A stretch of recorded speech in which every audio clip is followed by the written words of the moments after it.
Hi, it's Carly McAvoy. I'm talking about quadratic equations still.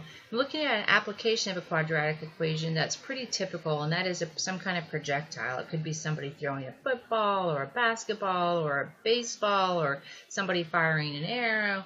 In this case, a cannonball is fired from the top of a 260-foot cliff. The height of the cannonball t seconds after being launched is given by the equation S of t equals negative 16t squared plus 64t plus 260. You can see that that's a quadratic equation because we have a variable to the second power. When does the cannonball reach its maximum height, and what is the maximum height? Well, we should understand what we're asking here when we're asking for maximum height and how much time it takes to get there, because we've been hearing maximum associated with the vertex. Could be a maximum or a minimum. In this case, we're talking about that. So let's say that this is my picture that I draw. Here's my little scraggly cliff, and I have a cannon that's a cannonball is being shot off the top of that. And when it shoots out, it goes up for a while, and then we could say it definitely goes down after a bit, right? Well, this is the time on this axis. And along here, we have our height. Right? So when we're talking about this point where it reaches its maximum height, that's just the vertex. And we know how to find a vertex. And what we've been looking at is we take negative b over 2a, and then we plug in the x that we find to find the second half of that. When we find negative b over 2a, that's like our x, or in this case our t. So that's our first half of that, and then when we plug that in, we'll find the height. So we're going to take negative b, which is negative 64, over 2a. That's negative 64 over negative 32, which is positive 2. So when I look at my vertex 2,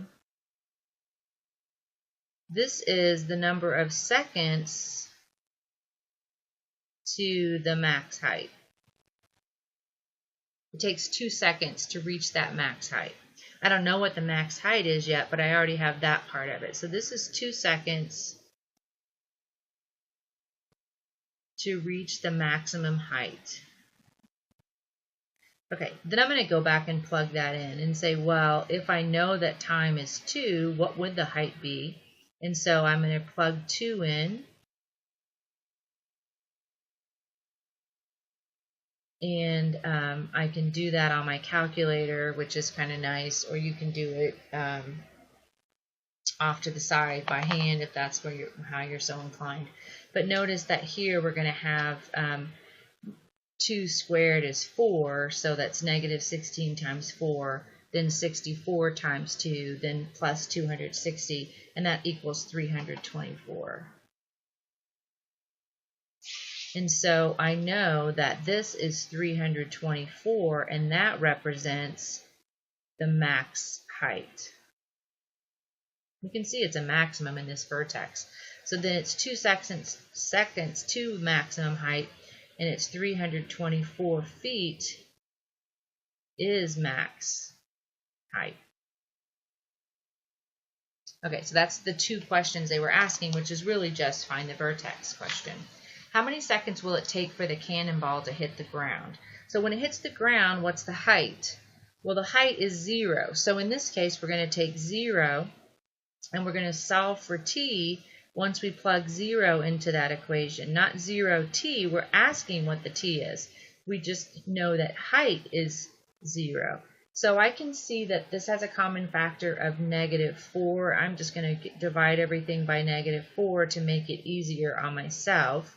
That gives me 4t squared minus 16t minus 65.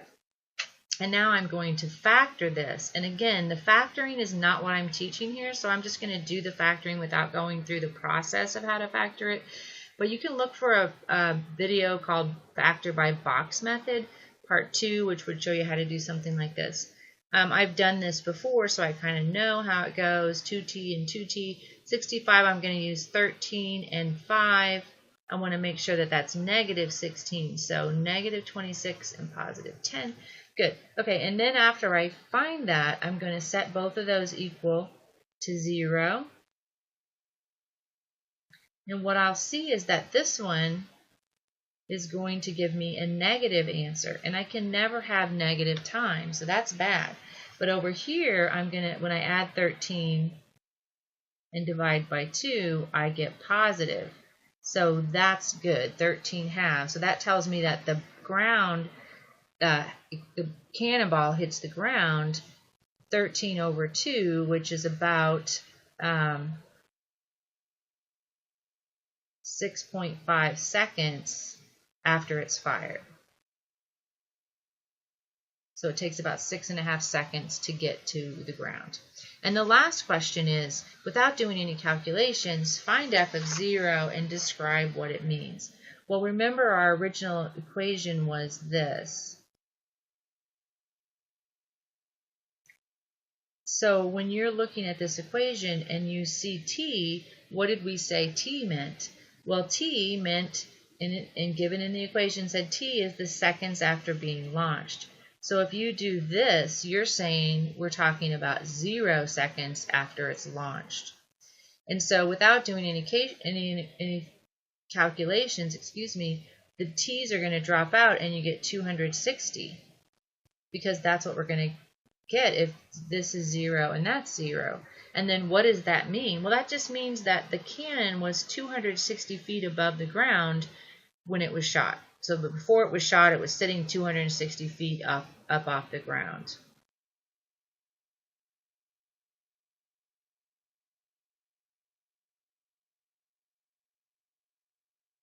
So that was its initial position, 260 feet up. Okay, have a fantastic day. We'll see you next time.